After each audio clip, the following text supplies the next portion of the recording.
go. You ready? Yeah. All right.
All right. We made it.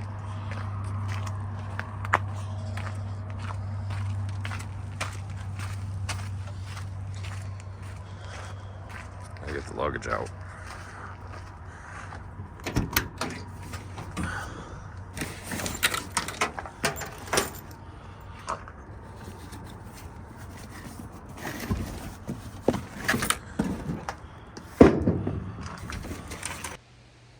Hey guys, well, we're back.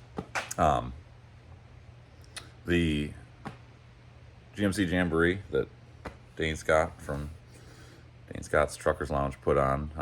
I wasn't even planning on going, and then a few weeks ago, 2-3 weeks ago, whatever it was, I just decided it sounded fun and wanted to get out to a show and let the L9000 stretch her legs a little bit, and so I went for it. And it was a great show, I gotta tell you. Dane is good people and did an incredible job. I wasn't sure what to expect, and it wasn't just a parking lot where a bunch of people showed up. They had trash service, they had porta-johns, they had people directing traffic, they had food, they had a PA system. Dash placards, dash, whatever you call them, the little things you fill out the info on your truck with. They had everything. Just like an established, very well organized truck show would have. So I got to give him credit for that. It was really, really just a class act. And you know what? I always know. I've realized right off the bat at the beginning of the show, as soon as we got parked and showtime hit, you're in the right place with good people when the Pledge of Allegiance or the national anthem is sang. So that was pretty cool. Just the nature of the people who are into this kind of thing, right? Typically. So anyway, show was great, and I'm about to show you some, my footage from it. Truck shows are hard, to be honest with you, to take footage of, because I want to walk around and I want to look at them, and I get yapping with people. That's the whole point of going, right? Is the fellowship and the being around people who share the same interests and same passions as you. So it's hard to get a lot of good footage, but I got some. My daughter was with me, and yeah, we got some good stuff. So I'll show you what we got. I didn't count, but I want to say it was probably close to 50 trucks, something like that. And anyway, so it was a good time.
be greasy. Really like this Mac.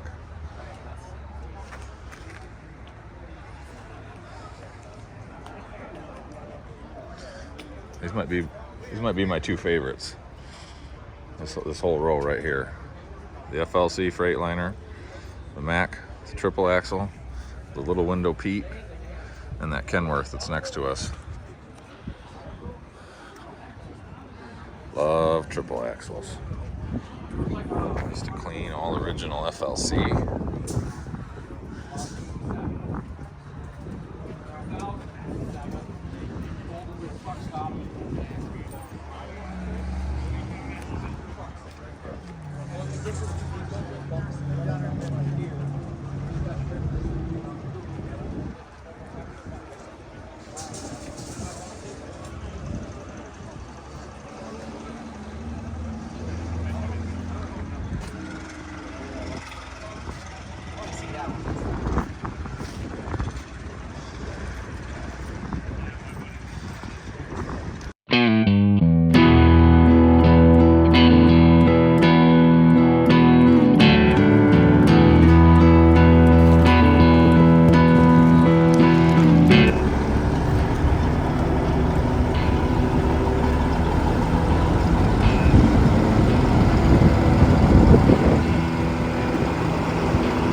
So on to, how did everything go? So I've got a truck out here that I pulled out of a fence row that had been sitting there for, a few years, maybe as many as 20, with limited use. At least 6 or 8 with no use. And I've restored it, and I've taken it to a couple shows. This was by far its longest drive, though, so I'm sure everybody's wondering, how did it do? The way there, she did great, no problems. And then the way home was a little different, so I'm going to tell you a little bit about it. So what happened, we had 2 problems. One is Saturday morning when we got up and we're leaving the hotel to go head over to the show, I could feel the heat a little bit on Friday, coming out through the heater core, even with the HVAC turned to cool. So I said, well, I forgot I should have valved off my heater core valve down on the motor. So I valved it off and we did our thing. Well, something is up with the cooling system. What I found was, once we were about, probably an hour into our drive, my daughter noticed coolant on the floor of the passenger side of the truck. Temp was running fine, no issues. Truck was running fine.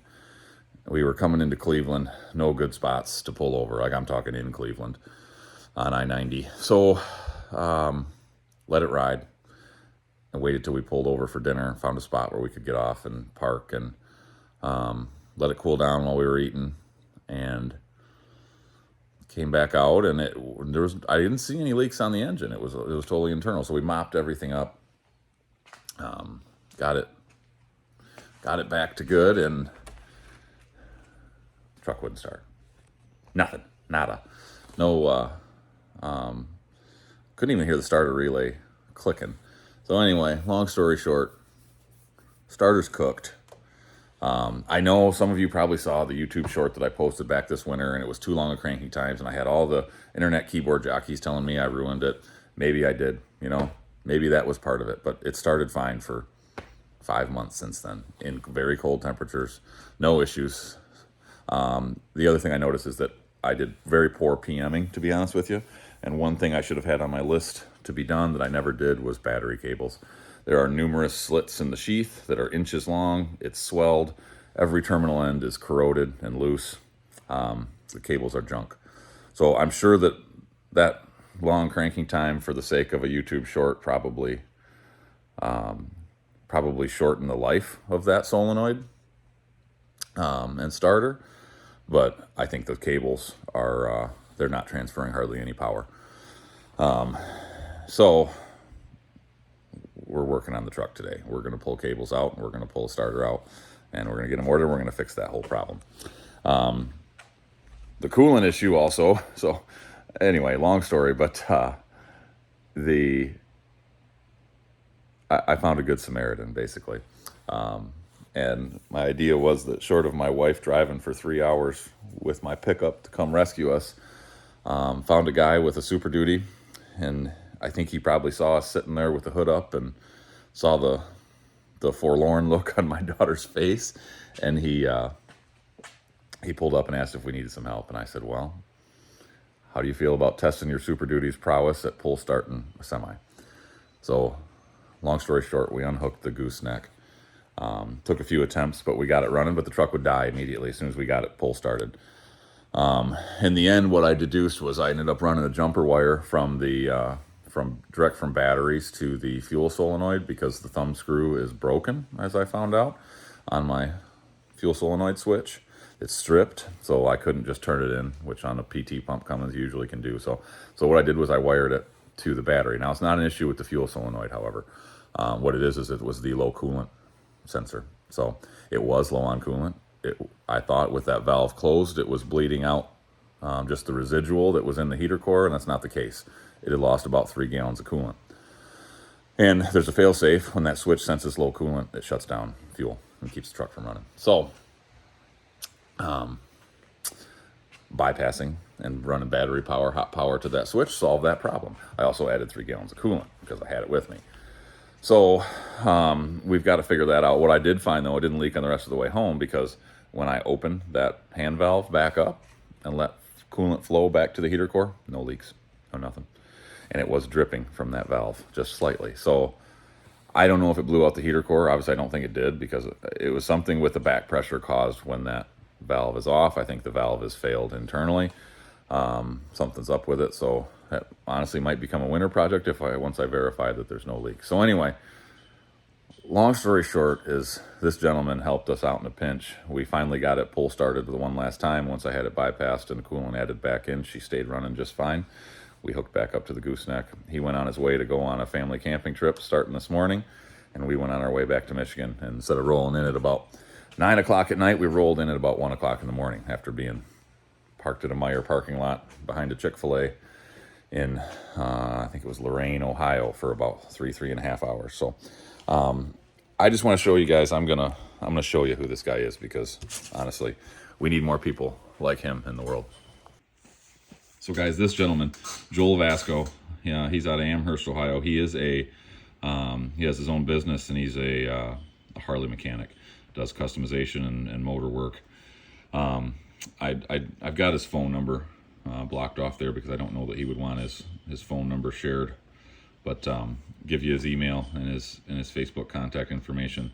I'm telling you, he is good people, just good, honest, just the kind of people we need in this world, who are willing to help out a stranger with no compensation and no win for them, other than the fact that I'd like to think that his good karma will follow him. So guys, I can't tell you enough how much he saved us. We'd have been getting a hotel room, waiting on my wife to drive 3 hours down, making multiple trips back to get trucks back to Michigan, and he and his pretty sweet Super Duty helped us out, and just thank you, Joel. Really appreciate it. So, and there's his business there.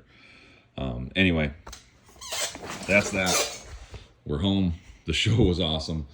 Got the L9000. I pulled it up here last night, shut her down, and we are about to pull out the battery cables and the starter, and we're going to get us some replacements. Hopefully go to a gear reduction starter for some easier starts and less drain on the batteries, and get those new cables made. It's not going to be cheap, but I don't want to deal with this again. So that's that. Again, looking forward to hopefully going to the show again next year if they do it. I think it was a huge success, and hope you guys enjoyed these photos and videos and whatnot from the show. So thanks for watching. I hope you all have a great week, and we'll see you next week.